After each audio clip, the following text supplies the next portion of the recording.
नमस्कार। प्रस्तुत है मुंशी प्रेमचंद जी की रचना अलगयोझा। भोला महतो ने पहली स्त्री के मर जाने के बाद दूसरी सगाई की तो उसके लड़के रघु के लिए बुरे दिन आ गए। रघु की उम्र उस समय केवल 10 वर्ष की थी। चैन से गांव में गुल्ली डंडा खेलता फिरता। पन्ना रूपवती स्त्री थी और रूप और गर्व में चोली दामन का नाता है। वह अपने हाथों से कोई काम न करती।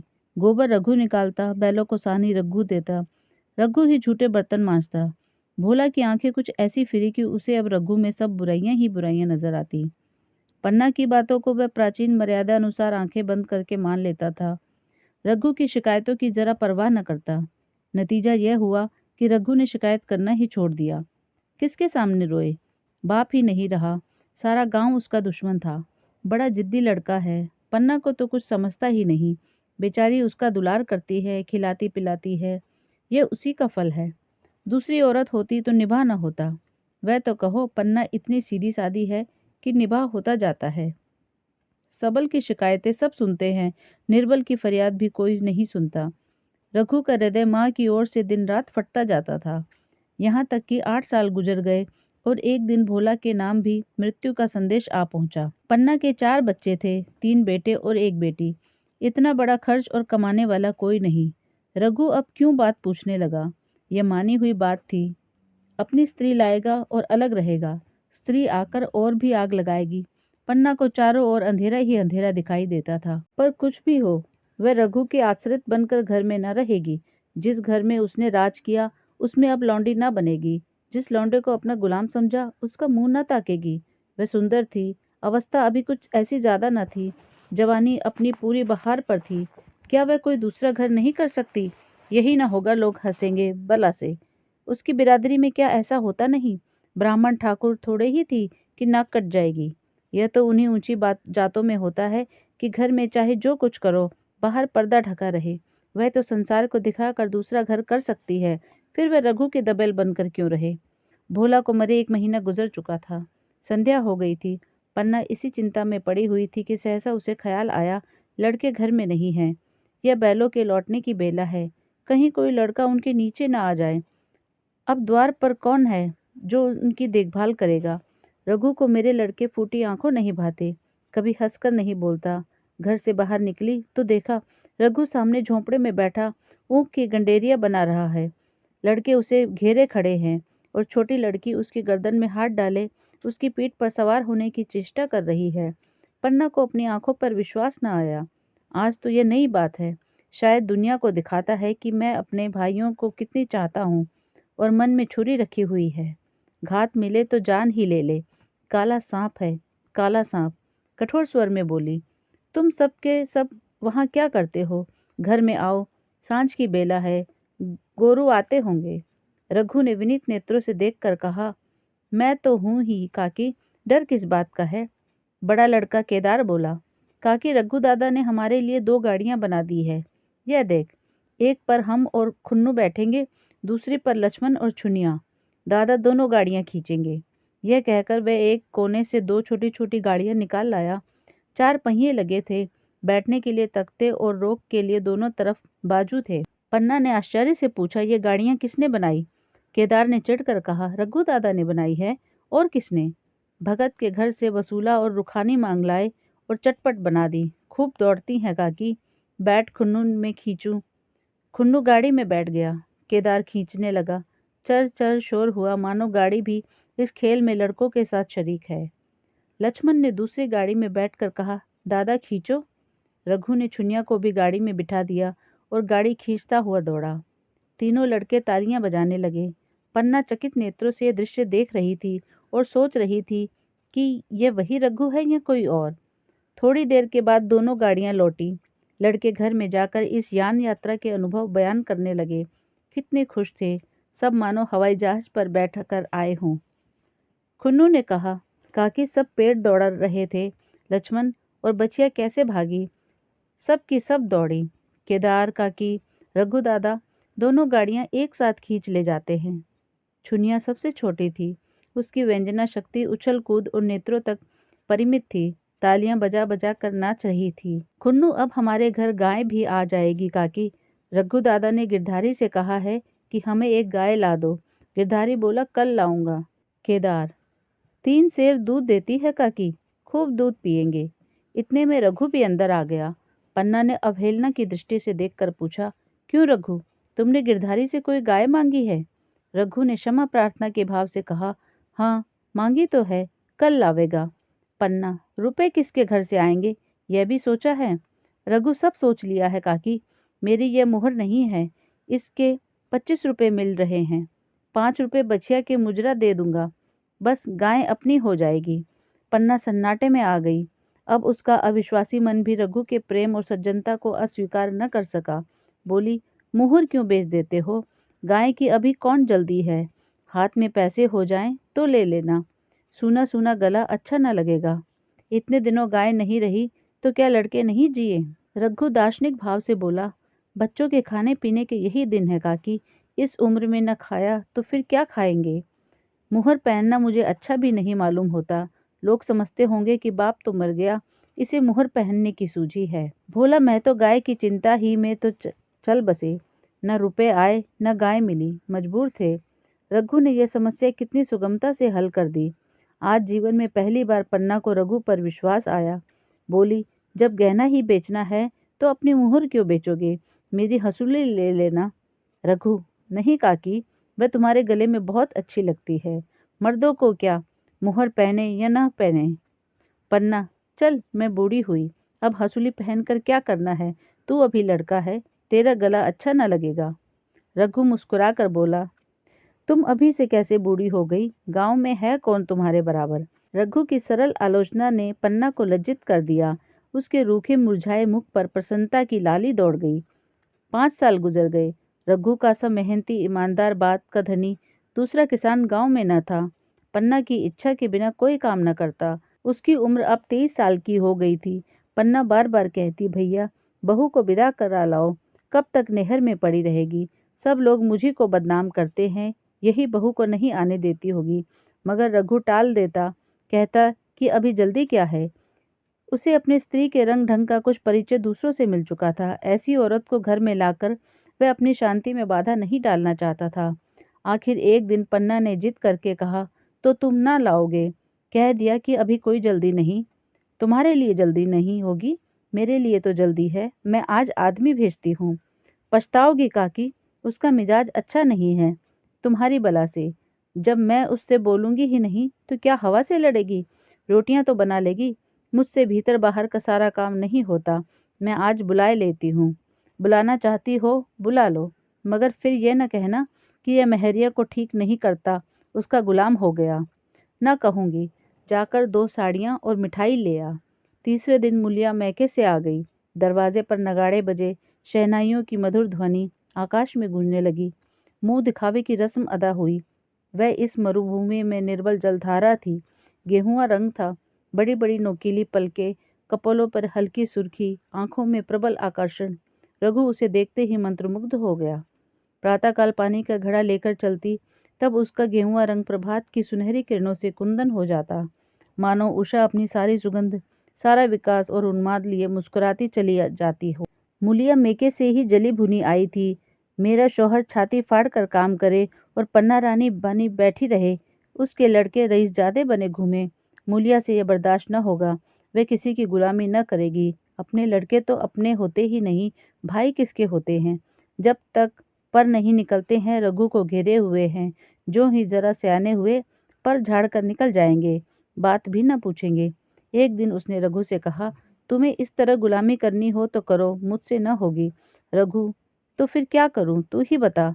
लड़के तो अभी घर का काम करने का लायक भी नहीं हैं। मुलिया, लड़के रावत के हैं, कुछ तुम्हारे नहीं। यही पन्ना है जो तुम्हें दाने दाने को तरसाती थी। सब सुन चुकी हूँ। मैं लौंडी बनकर न रहूंगी। रुपए पैसे का मुझे हिसाब नहीं मिलता। न जाने तुम क्या लाते हो और वह क्या करती है। तुम समझते हो रुपए घर ही में तो है, मगर देख लेना तुम्हें जो एक फूटी कौड़ी भी मिले। रघु, रुपए पैसे तेरे हाथ में देने लगूं तो दुनिया क्या कहेगी, यह तो सोच। मुलिया, दुनिया जो चाहे कहे, दुनिया के हाथों बिकी नहीं हूँ, देख लेना भाड़ लिप कर हाथ काला ही रहेगा। फिर तुम अपने भाइयों के लिए मरो, मैं क्यों मरूं? रघु ने कुछ जवाब न दिया।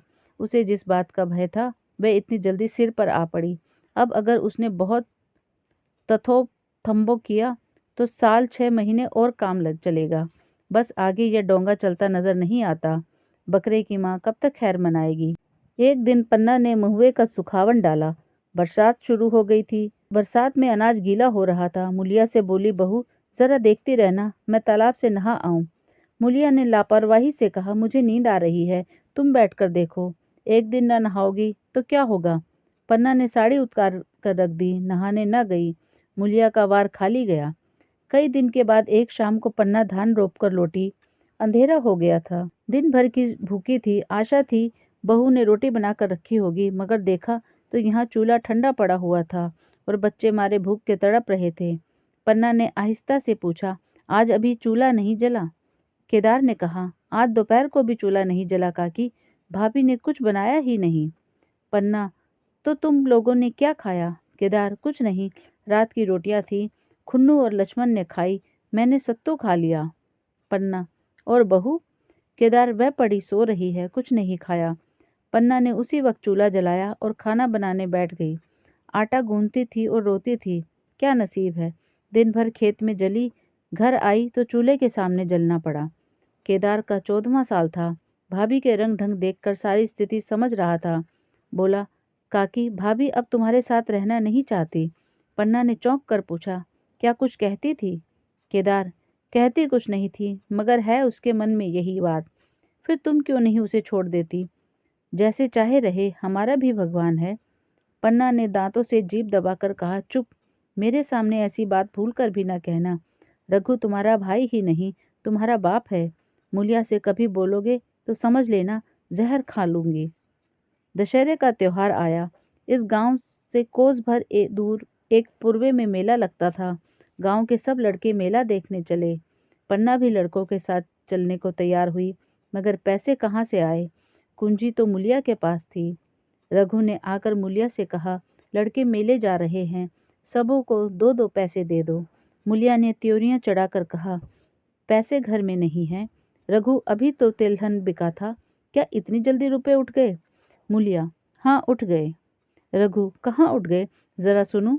आज त्योहार के दिन लड़के मेला देखने ना जाएंगे। मुलिया, अपने काकी से कहो पैसे निकाले, गाड़ कर क्या करेगी। खूंटी पर कुंजी लटक रही थी। रघु ने कुंजी उतारी और चाहा कि संदूक खोले कि मुलिया ने उसका हाथ पकड़ लिया और बोली, कुंजी मुझे दे दो, नहीं तो ठीक ना होगा। खाने पहनने को भी चाहिए, कागज किताब को भी चाहिए, उस पर मेला देखने को भी चाहिए। हमारी कमाई इसीलिए नहीं है कि दूसरे खाएं और मूछों पर ताव। पन्ना ने रघु से कहा, भैया पैसे क्या होंगे, लड़के मेला देखने न जाएंगे। रघु ने झिड़क कर कहा, मेला देखने क्यों न जाएंगे, सारा गांव जा रहा है, हमारे ही लड़के न जाएंगे। ये कहकर रघु ने अपना हाथ छुड़ा लिया और पैसे निकाल कर लड़कों को दे दिए। मगर कुंजी जब मुलिया को देने लगा तब उसने उसे आंगन में फेंक दिया और मुंह लपेट कर लेट गई। लड़के मेला देखने न गए। उसके बाद 2 दिन गुजर गए।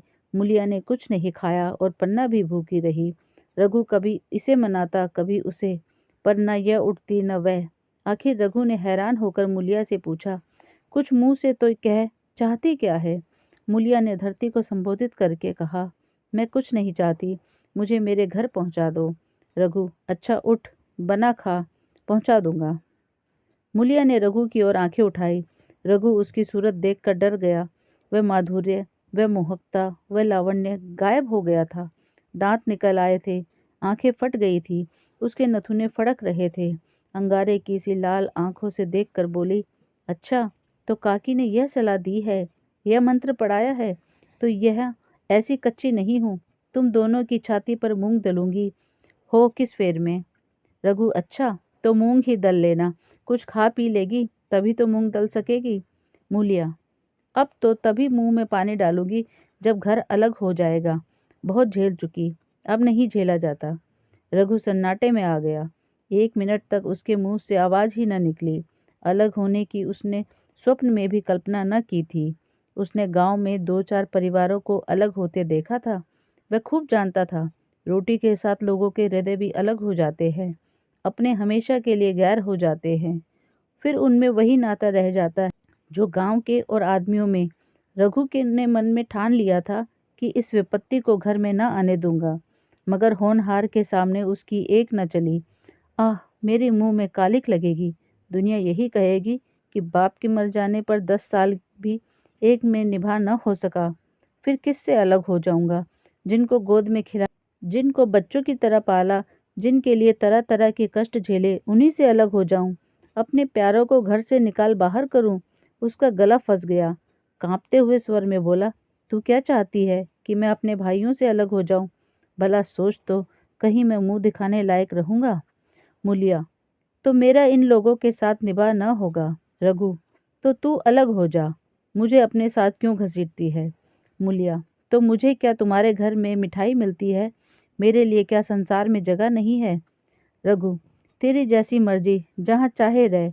मैं अपने घर वालों से अलग नहीं हो सकता। जिस दिन इस घर में 2 चूल्हे जलेंगे, उस दिन मेरे कलेजे के 2 टुकड़े हो जाएंगे। मैं ये चोट नहीं सह सकता। मुझे जो तकलीफ हो वह मैं दूर कर सकता हूँ। माल असबाब की मालकिन तू है ही, अनाज पानी तेरे ही हाथ में है। अब रह क्या गया है? अगर कुछ काम धंधा करना नहीं चाहती मत कर।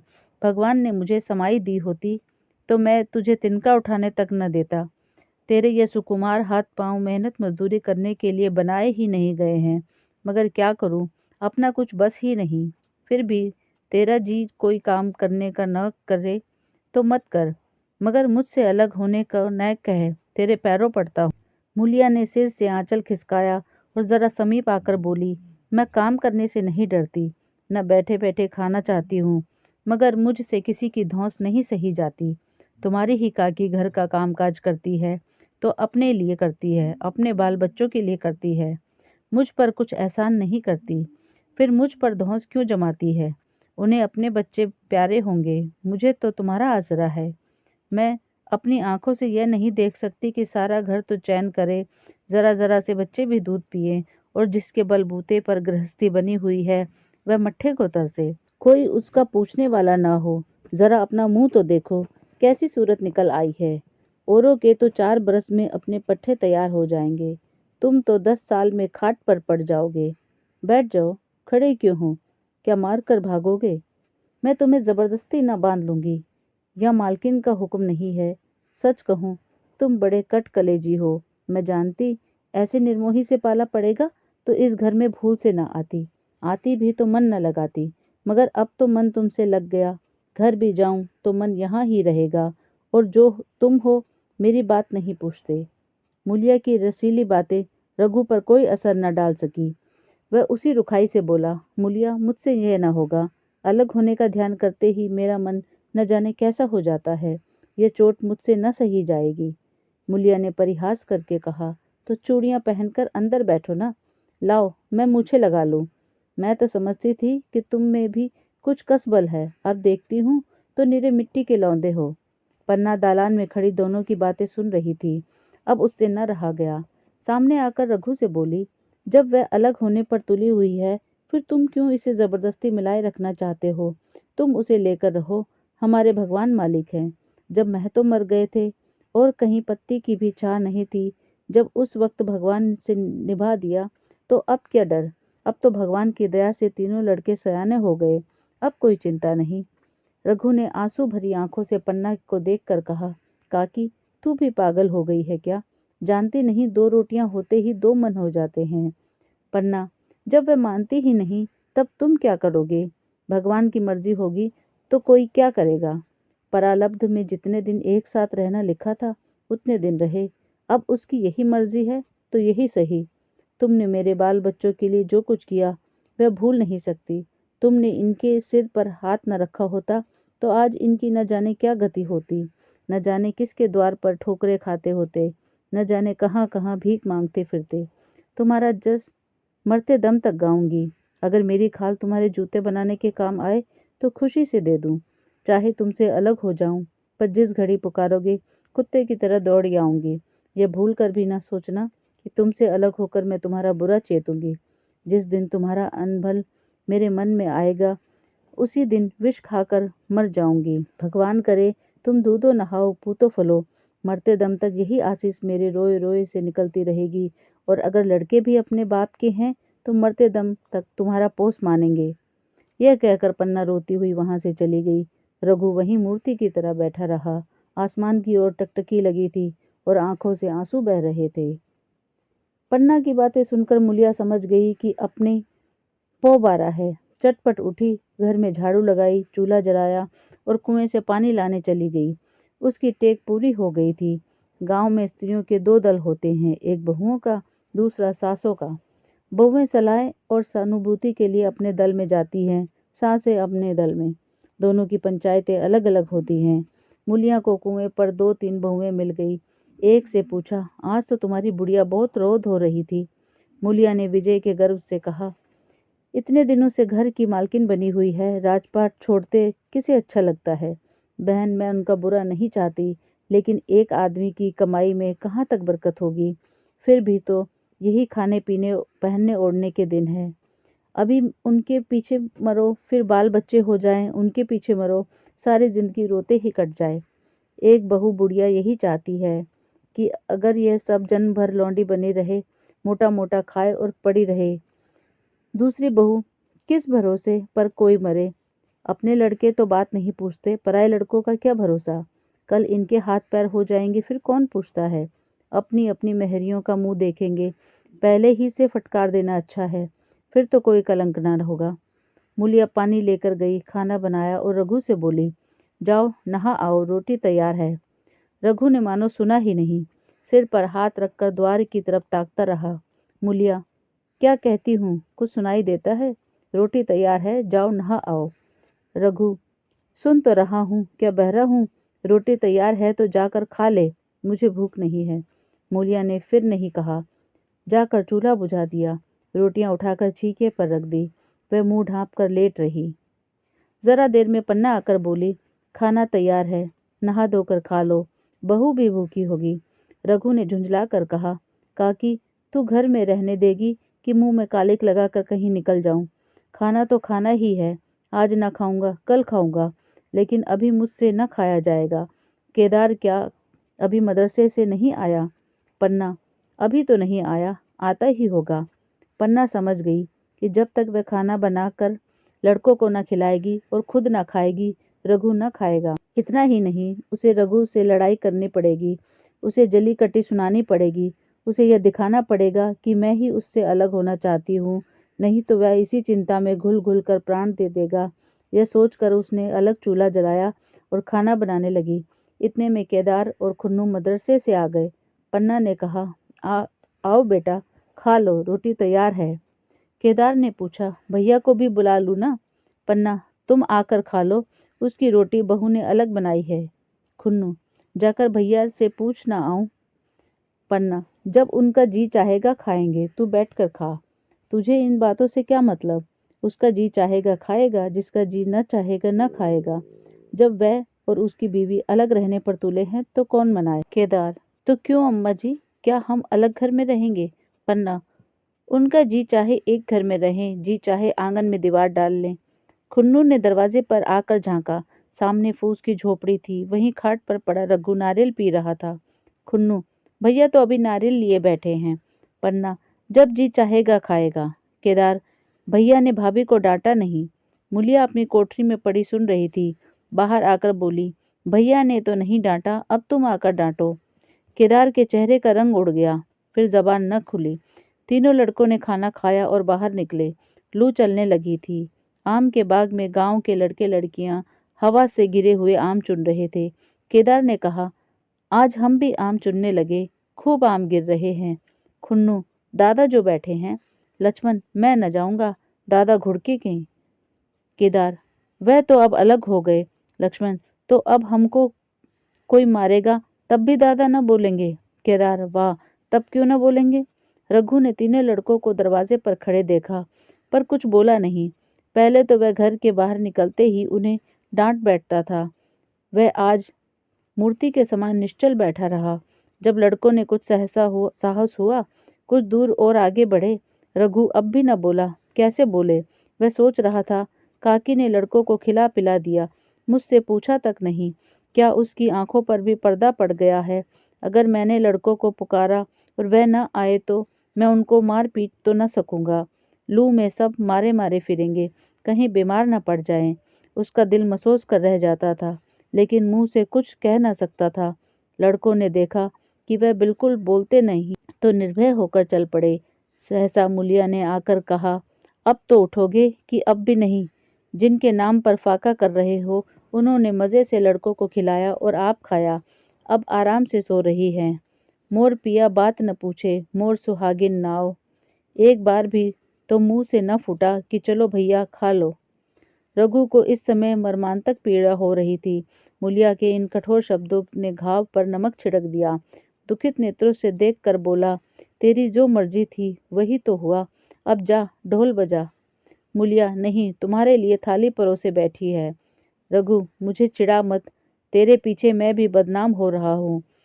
जब तू किसी की होकर नहीं रहना चाहती तो दूसरे को क्या गरज है जो तेरी खुशामद करे। जाकर काकी से पूछ, लड़के आम चुनने गए हैं, उन्हें पकड़ लाऊं?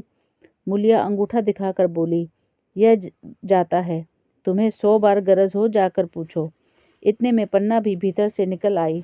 रघु ने पूछा, लड़के बगीचे में चले गए काकी, लू चल रही है। पन्ना, अब उनका कौन पुश्तर है? बगीचे में जाए, पेड़ पर चढ़े, पानी में डूबे, मैं अकेली क्या क्या करूं? रघु, जाकर पकड़ लाऊं? पन्ना, जब तुम्हें अपने मन से नहीं जाना है तो फिर मैं जाने को क्यों कहूँ? तुम्हें रोकना होता तो रोक न देते, तुम्हारे सामने ही तो गए होंगे। पन्ना की बात पूरी भी न हुई थी कि रघु ने नारियल कोने में रख दिया और बाग की तरफ चला। रघु लड़कों को लेकर बाग से लौटा तो देखा मूलिया अभी तक झोपड़े में खड़ी है। बोला, तू जाकर खा क्यों नहीं लेती? मुझे तो इस बेला भूख नहीं है। मूलिया ऐंठ कर बोली, हाँ भूख क्यों लगेगी, भाइयों ने खाया, वह तुम्हारे पेट में पहुंच ही गया होगा। रघु ने दांत पीसकर कहा, मुझे जला मत मूलिया, नहीं अच्छा न होगा। खाना कहीं भाग कर नहीं जाता, एक बेला न खाऊंगा तो मर न जाऊंगा। क्या तू समझती है, घर में आज कोई छोटी बात हो गई है, तूने घर में चूल्हा नहीं जलाया, मेरे कलेजे में आग लगाई है। मुझे घमंड था कि और चाहे कुछ हो जाए पर मेरे घर में फूट कर रोग न आने पाएगा, पर तूने मेरा घमंड चूर कर दिया। परालब्ध की बात है। मूलिया तिनक कर बोली, सारा मोह छो तुम्ही को है कि किसी और को है? मैं तो किसी को तुम्हारी तरह बिसूरते नहीं देखती। रघु ने ठंडी सांस खींचकर कहा, मूलिया, घाव पर नौन न छिड़क, तेरे ही कारण मेरी पीठ में धूल लग रही है। मुझे इस गृहस्थी का मोह न होगा तो किसे होगा? मैंने ही तो इसे मर मर जोड़ा है, जिनको गोद में खिलाया वही अब मेरे पट्टीदार होंगे। जिन बच्चों को मैं डांटता था वही आज कड़ी आंखों से भी नहीं देख सकता। मैं उनके भले के लिए भी कोई बात करूं तो दुनिया यही कहेगी, यह अपने भाइयों को लूटे लेता है। जा, मुझे छोड़ दे, अभी मुझसे कुछ न खाया जाएगा। मूलिया, मैं कसम रखा दूंगी, नहीं चुपके से चले चलो। रघु, देख, अब भी कुछ नहीं बिगड़ा है, अपना हट छोड़ दे। मूलिया, हमारा ही लहू पिए जो खाने न उठे। रघु ने कानों पर हाथ रखकर कहा, यह तूने क्या किया मूलिया? मैं तो उठ ही रहा था, चल खा लूं। नहाने धोने कौन जाए, लेकिन इतना कहे देता हूँ कि चाहे 4 की जगह 6 रोटियां खा जाऊं, चाहे तू मुझे घी के मटके में ही डुबा दे, पर यह दाग मेरे दिल से न मिटेगा। मूलिया, दाग साग सब मिट जाएगा, पहले सबको ऐसा ही लगता है। देखते नहीं हो उधर कैसी चैन की वंशी बज रही है। वह तो मना ही रही थी कि किसी तरह यह सब अलग हो जाए। अब वह पहले की सी चांदी तो नहीं कि जो कुछ घर में आवे सब गायब। अब क्यों हमारे साथ रहने लगी? रघु ने आहत स्वर में कहा, इसी बात का तो मुझे गम है, काकी से मुझे ऐसी आशा न थी। रघु खाने बैठा तो कोर विष के घूंट सा लगता था, जान पड़ता था रोटियां भूसी की है, दाल पानी सी लगती, पानी कंठ के नीचे न उतरता था, दूध की तरफ देखा तक नहीं। 2-4 ग्रास खाकर उठ गया, जैसे कि प्रियजन के श्राद्ध का भोजन हो। रात का भोजन भी उसने इसी तरह किया। भोजन क्या किया, कसम पूरी की। रात भर उसका चित्त उद्विग्न रहा। एक अज्ञात शंका उसके मन पर छाई हुई थी, जैसे भोला महतो द्वार पर बैठा रो रहा है। वह कई बार चौंक कर उठा, ऐसा जान पड़ा भोला उसकी ओर तिरस्कार की आंखों से देख रहा है। वह दोनों जून भोजन करता था, पर जैसे शत्रु के घर। भोला की शोक मगन मूर्ति आंखों से न उतरती थी। रात को उसे नींद न आती। वह गांव में निकलता तो इस तरह मुंह चुराए सिर झुकाए मानो गौ हत्या की हो। 5 साल गुजर गए। रघु अब 2 लड़कों का बाप था। आंगन में दीवार खिंच गई थी, खेतों में मेंढे डाल दी गई थी, बैल बछिया बांट लिए गए थे। केदार की उम्र अब 19 की हो गई थी। उसने पढ़ना छोड़ दिया था और खेती का काम करता था। खुन्नू गाय चराता था। केवल लक्ष्मण अब तक मदरसे जाता था। पन्ना और मुलिया दोनों एक दूसरे की सूरत से जलती थी। मुलिया के दोनों लड़के बहुधा पन्ना ही के पास रहते। वही उन्हें उपटन मलती, वही काजल लगाती, वही गोद में लिए फिरती, मगर मुलिया के मुंह से अनुग्रह का एक शब्द भी न निकलता। न पन्ना ही इसकी इच्छुक थी। वह जो कुछ करती निर्व्याज भाव से करती थी। उसके 2 लड़के अब कमाऊ हो गए। लड़की खाना पका लेती थी, वह खुद ऊपर का कामकाज कर लेती। इसके विरुद्ध रघु अपने घर का अकेला था। वह भी दुर्बल, अशक्त और जवानी में बूढ़ा। अभी आयु 30 वर्ष से अधिक न थी, लेकिन बाल खिचड़ी हो गए थे, कमर भी झुक चली थी, खांसी ने जीर्ण कर रखा था। देखकर दया आती थी। और खेती पसीने की वस्तु है। खेती की जैसी सेवा होनी चाहिए वह उससे न हो पाती। फिर अच्छी फसल कहाँ से आती? कुछ ऋण भी हो गया था। वह चिंता और भी मारे डालती थी। चाहिए तो यह था कि अब कुछ आराम मिलता। इतने दिनों के निरंतर परिश्रम के बाद सिर का बोझ कुछ हल्का होता। लेकिन मुलिया की स्वार्थपरता और अदूरदर्शिता ने लहराती हुई खेती उजाड़ दी। अगर सब एक साथ होते तो वह अब तक पेंशन पा जाता। मजे में द्वार पर बैठा हुआ नारियल पीता। भाई काम करते, वह सलाह देता, मैं तो बना फिरता। कहीं किसी के झगड़े चुकाता, कहीं साधु संतों की सेवा करता। वह अवसर हाथ से निकल गया। अब तो चिंता भार दिन दिन बढ़ता जाता था। आखिर उसे धीमा धीमा ज्वर रहने लगा। हृदय शूल चिंता, कड़ा परिश्रम और अभाव का यही पुरस्कार है। पहले कुछ परवाह न की, समझा आप ही आप अच्छा हो जाएगा। मगर कमजोरी बढ़ने लगी तो दवा की फिक्र हुई। जिसने जो बता दिया खा लिया। डॉक्टरों और वैद्यों के पास जाने की सामर्थ्य कहाँ, और सामर्थ्य भी होती तो रुपए खर्च कर देने के सिवा और नतीजा ही क्या था। जीर्ण ज्वर की औषधि आराम और पुष्टिकारक भोजन है। न वह बसंत मालती का सेवन कर सकता था और न आराम से बैठकर बलवर्धक भोजन कर सकता था। कमजोरी बढ़ती ही गई। पन्ना को अवसर मिलता तो वह आकर उसे तसल्ली देती, लेकिन उसके लड़के अब रघु से बात भी न करते थे। दवा दारू तो क्या करते, उसका और मजाक उड़ाते। भैया समझते कि हम लोगों से अलग होकर सोने और ईंट रख लेंगे। भाभी भी समझती थी सोने से लज जाऊंगी। अब देखे कौन पूछता है। सिसक सिसक कर ना मरे तो कह देना। बहुत हाय हाय भी अच्छी नहीं होती। आदमी उतना काम करे जितना हो सके, यह नहीं कि रुपए के लिए जान दे दे। पन्ना कहती, रघु बेचारे का कौन दोष है। केदार कहता, चल मैं खूब समझता हूँ। भैया की जगह मैं होता तो डंडे से बात करता। मजाक थी कि औरत यूं जिद करती। यह सब भैया की चाल थी, सब सधी बधी बात थी। आखिर एक दिन रघु का टिमटिमाता हुआ जीवन दीपक बुझ गया। मौत ने सारी चिंताओं का अंत कर दिया। अंत समय उसने केदार को बुलाया था, पर केदार को ऊख में पानी देना था। डरा कहीं दवा के लिए न भेज दे, बहाना बना दिया। मुलिया का जीवन अंधकारमय हो गया। जिस दिन भूमि पर उसने मंसूबों की दीवार खड़ी की थी, वह नीचे से खिसक गई थी। जिस खूंटे के बल पर वह उछल रही थी, वह उखड़ गया था। गांव वालों ने कहना शुरू किया, ईश्वर ने कैसा तत्काल दंड दिया। बेचारी मारे लाज के अपने दोनों बच्चों को लिए रोया करती। गांव में किसी को मुंह दिखाने का साहस न होता। प्रत्येक प्राणी उससे यह कहता हुआ मालूम होता था, मारे घमंड के धरती पर पांव न रखती थी। आखिर सजा मिल गई कि नहीं? अब इस घर में कैसे निर्वाह होगा? वे किसके सहारे रहेगी? किसके बल पर खेती होगी? बेचारा रघु बीमार था, दुर्बल था, पर जब तक जीता रहा अपना काम करता रहा। मारे कमजोरी के कभी कभी सिर पकड़ बैठ जाता और जरा दम लेकर फिर हाथ चलाने लगता था। सारी खेती तहस नहस हो रही थी। उसे कौन संभालेगा? अनाज की डांठें खलिहान में पड़ी थी। ऊख अलग सूख रही थी। वह अकेली क्या क्या करेगी? फिर सिंचाई अकेले आदमी का तो काम नहीं। 3-3 मजदूरों को वहां से लाए। गांव में मजदूर थे ही कितने। आदमियों के लिए खींचातानी हो रही थी। क्या करे, क्या ना करे। इस तरह 13 दिन बीत गए। क्रियाक्रम से छुट्टी मिली। दूसरे ही दिन सवेरे मुलिया ने दोनों बालकों को गोद में उठाया और अनाज मांडने चली। खलिहान में पहुंचकर उसने एक को तो पेड़ के नीचे घास के नर्म बिस्तर पर सुला दिया और दूसरे को वहीं बैठाकर अनाज मांडने लगी। बैलों को हाँकती थी और रोती थी। क्या इसीलिए भगवान ने उसको जन्म दिया था? देखते देखते क्या से क्या हो गया। इन्हीं दिनों पिछले साल भी अनाज मांडा गया था। वह रघु के लिए लोटे में शरबत और मटर की घुघनी लेकर आई थी। आज कोई उसके न आगे है न पीछे, लेकिन किसी की लौंडी तो नहीं हूँ। उसे अलग होने का अब भी पछतावा न था। एकाएक छोटे बच्चे का रोना सुनकर उसने उधर ताका तो बड़ा लड़का उसे चुमकार कर कह रहा था, भैया चुप रहो, चुप रहो। धीरे धीरे उसके मुंह पर हाथ फेरता था और चुप कराने के लिए विकल था। जब बच्चा किसी तरह न चुप हुआ तो वह खुद उसके पास लेट गया और उसे छाती से लगाकर प्यार करने लगा। मगर जब यह प्रयत्न भी सफल न हुआ तो वह रोने लगा। उसी समय पन्ना दौड़ी आई और छोटे बालक को गोद में उठाकर प्यार करते हुए बोली, लड़कों को मुझे क्यों न दे आई बहू।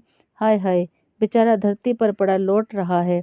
जब मैं मर जाऊं तो जो चाहे करना, अभी तो जीती हूँ। अलग हो जाने से बच्चे तो नहीं अलग हो गए। मुलिया ने कहा, तुम्हें भी तो छुट्टी नहीं थी अम्मा, क्या करती।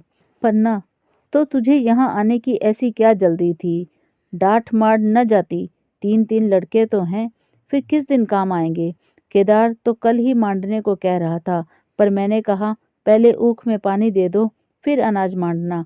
मंडाई तो 10 दिन बाद भी हो सकती है। ऊख की सिंचाई न हुई तो सूख जाएगी। कल से पानी चढ़ा हुआ है, परसों तक खेत पुर जाएगा, तब मंडाई हो जाएगी। तुझे विश्वास न आएगा, जब से भैया मरे हैं केदार को बड़ी चिंता हो गई है।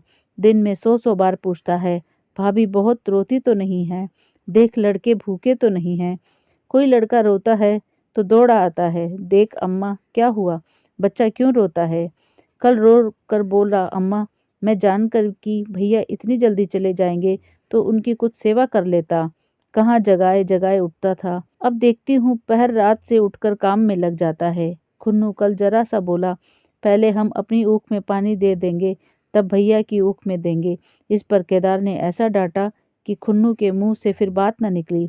बोला, कैसी तुम्हारी और कैसी हमारी ऊख। भैया ने जिला ना लिया होता तो आज या तो मर गए होते या कहीं भीख मांगते होते। आज तुम बड़े ऊख वाले बने फिरते हो। यह उन्हीं का पुण्य प्रताप है कि आज भले आदमी बने बैठे हो। परसों रोटी खाने को बुलाने गई तो मंडेरा में बैठा रो रहा था। पूछा क्यों रोता है तो बोला, अम्मा भैया इसी अलगयोजा के दुख से मर गए। नहीं, अभी उनकी उम्र ही क्या थी। यह उस वक्त न सूझा, नहीं उनसे क्यों बिगाड़ करते। यह कहकर पन्ना ने मुलिया की ओर संकेतपूर्ण दृष्टि से देखकर कहा, तुम्हें वह अलग न रहने देगा बहू। कहता है भैया हमारे लिए मर गए तो हम भी उनके बाल बच्चों के लिए मर जाएंगे। मुलिया की आंखों से आंसू जारी थे। पन्ना की बातों में आज सच्ची वेदना, सच्ची सांत्वना, सच्ची चिंता भरी हुई थी। मुलिया का मन कभी उसकी ओर इतना आकर्षित न हुआ था।